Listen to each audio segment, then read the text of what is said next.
Bom dia, boa tarde ou boa noite. Esse podcast é composto por Beatriz Oliveira, Daniele Paradella e Joe Riziel. E hoje vamos falar um pouquinho sobre como foi a trajetória em vida de Jorge Amado e dar ênfase em uma das suas obras literárias, Capitães de Areia. Bom, Jorge Amado foi um escritor brasileiro, um dos maiores representantes da ficção regionalista que marcou o segundo tempo modernista. Sua obra é baseada na exposição e na análise realistas dos cenários rurais e urbanos da Bahia. Filho dos fazendeiros de cacau João Amado de Faria e Eulália Leal Amado, Jorge Amado de Farias nasceu na fazenda Euricídia, em Ferradas, no município de Itabuna, na Bahia, no dia 10 de agosto de 1912. Com 11 anos, foi estudar no Colégio Antônio Vieira, em Salvador, onde pegou o gosto pela literatura, com o Padre Cabral. Aos 12 anos, fugiu do internato e foi para Itaporanga, em Sergipe, onde morava seu avô. Depois de alguns meses, seu pai mandou buscá-lo, e sem desejar voltar para a escola, Jorge Amado de Farias foi plantar cacau. Depois de alguns meses no meio do povo, tomou conhecimento da luta dos fazendeiros e exportadores de cacau, que iria marcar fortemente sua obra romancista. Em Salvador, ingressou no ginásio Itapinga, onde fez o curso secundário. Ligou-se à Academia dos Rebeldes, um grupo de jovens chefiado por Pinheiro Viegas, que tinha como objetivo a renovação literária. Jorge Amado iniciou sua carreira de escritor com obras de cunho regionalista, que marcou o segundo tempo modernista entre 1930 e 1945, que trata a vida urbana de Salvador. Sua obra ela representa forte preocupação político-social que denuncia então seco, lírico participante, a miséria e a opressão do trabalhador rural e das classes populares, como é o caso das obras País do Carnaval e Capitães de Areia. Com o amadurecimento, sua força poética volta-se para as fazendas de cacau de Ilhéus e Itabuna, para a seca e a exploração do trabalhador urbano e rural, e também para o coronelismo latifundiário, como as obras Cacau, Terra Sem Fim e São Jorge dos Ilhéus. Em 1930, Jorge Amado mudou-se para o Rio de Janeiro e em 1931 ingressou na Faculdade de Direito. Seu primeiro romance, O País do Carnaval, foi publicado em 1932 e narra a tentativa frustrada de um intelectual brasileiro de formação europeia de participar da vida política e cultural brasileira. Em 1933, lançou seu segundo livro, Cacau, que teve vários exemplares apreendidos. Em 1936, Jorge Amado foi preso por pertencer à Aliança Libertadora Nacional, junto com outros intelectuais. Capitães da Areia foi lançado em 1937 e trata a vida de menores delinquentes da Bahia. A obra foi apreendida pela Censura Nacional do Estado Novo e ele é novamente preso. Em 1941, refugiou-se para a Argentina e começou a redigir O Cavalo da Esperança, que relata a vida de Luiz Carlos Prestes. De volta ao Brasil em 1945 e ligado ao Partido Comunista, Jorge Amado é eleito deputado federal por São Paulo. Em 1948, tem seu mandato cassado e vai residir em Paris. Em 1950, mudou-se para a Tchecoslováquia, onde escreveu O Mundo de Paz, e em 1945 recebeu em Moscou, pelo conjunto de sua obra, o Prêmio Internacional Stalin. Em 1956, retornou ao Brasil e, em 1958, escreveu o livro mais famoso de sua obra, Gabriela Cravo e Canela. Era a segunda fase de sua obra, caracterizada pelo tratamento satírico e humorístico dos textos. Em 1961, Jorge Amado candidatou-se à Academia Brasileira de Letras e foi eleito por unanimidade. Nesse mesmo ano, publicou Os Velhos Marinheiros. Em 1963, deixa o Rio de Janeiro e volta a residir na... Em 1969, publica Tenda dos Milagres. Em 1972, publicou Teresa Batista Cansada da Guerra, que recebeu o Prêmio Lila em 1976. Em 1977, publica Tieta do Agreste. E Jorge Amado também fez parte da Academia de Ciências e Letras da República Democrática da Alemanha, da Academia de Ciências de Lisboa e da Academia Paulista de Letras, e foi membro especial da Academia de Letras da Bahia. Jorge Amado foi casado com a escritora Zélia Gattai, que tiveram 2 filhos juntos, João Jorge e Paloma.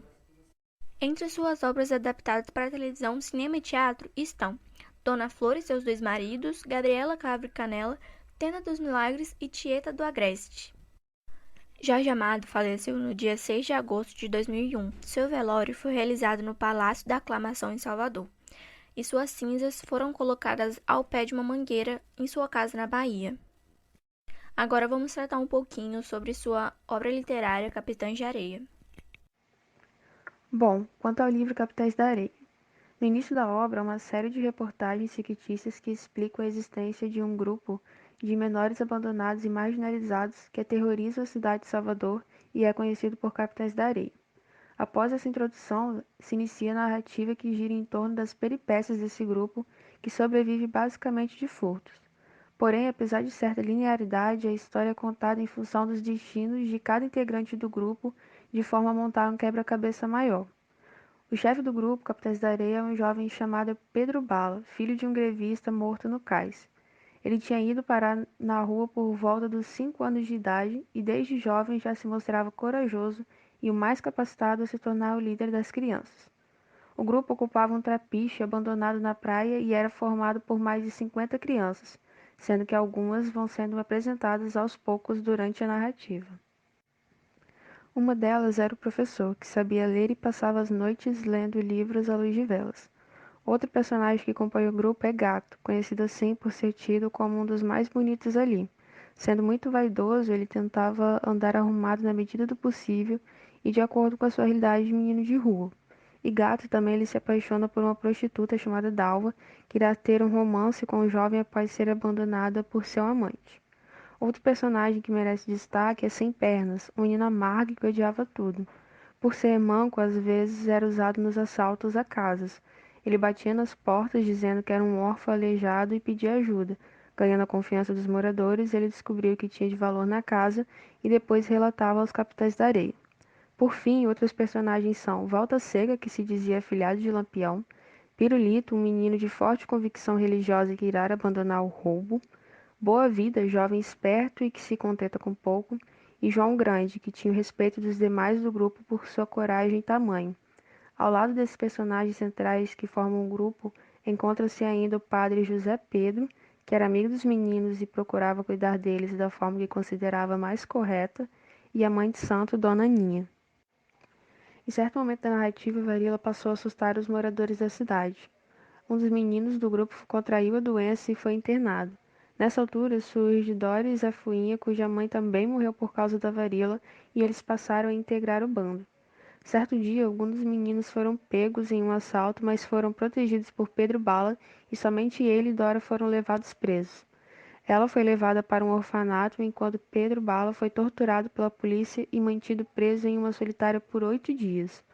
Algum tempo depois, os meninos conseguiram ajudar Pedro a se livrar do reformatório e partiram para libertar Dora também. Porém, encontraram-na muito doente e ela passou apenas mais alguns dias com os meninos antes de morrer. Após a morte de Dora, o grupo vai sofrendo algumas alterações. Pirulito parte com o padre José Pedro para trabalhar com ele na igreja. Sem Pernas acaba morrendo em uma fuga da polícia e Gato vai para Ilhéus com Dalva, de quem é cafetão. Já o professor conseguiu entrar em contato com um homem que lhe ofereceu ajuda e tornou-se pintor no Rio de Janeiro, retratando as crianças baianas. Por fim, Volta Seca conseguiu se tornar um cangaceiro de seu padrinho Lampião, e após cometer muitas mortes e crimes, a polícia prendeu ele e ele foi condenado. Cada vez mais fascinado com as histórias de seu pai sindicalista que morreu em uma greve, Pedro Bala passa a se envolver em greves e lutas a favor do povo. Assim, movido por ideais comunistas e revolucionários, Pedro Bala passou o comando do bando para outro menino e partiu para se tornar um militante proletário. Bom, agora vamos fazer uma crítica sobre o livro. Tudo que as crianças passam durante o decorrer do livro é bastante real e atual. Todos eles têm motivações muito fortes. O Sem Perna, por exemplo, não é apenas ele, mas ele é uma pessoa carente de carinho e de pais presentes. Toda a sua raiva se justifica graças a esse fato. Bom, o descaso social com os meninos de rua é a tônica do romance. Em todos os capítulos esse abandono é abordado. Mas, por outro lado, as notícias veiculadas pela mídia, que muitas vezes atendem aos interesses das classes sociais mais ricas, podem estar permeadas de elementos mentirosos, como a visão de que os garotos eram bandidos e sem recuperação, e que deveriam ser tratados de forma desumana ou no reformatório. Em um capítulo, ao mostrar os garotos se divertindo no grande carrossel japonês, o narrador mostra a essência dos personagens do livro. Pedro Bala e seus comandados são apenas crianças socialmente desamparadas. Pedro Bala, seguindo o exemplo e lutas do pai, não se abalou pelas diversas falas mentirosas da elite. Ao contrário disso, passou a se envolver cada vez mais com greves e lutas para o povo.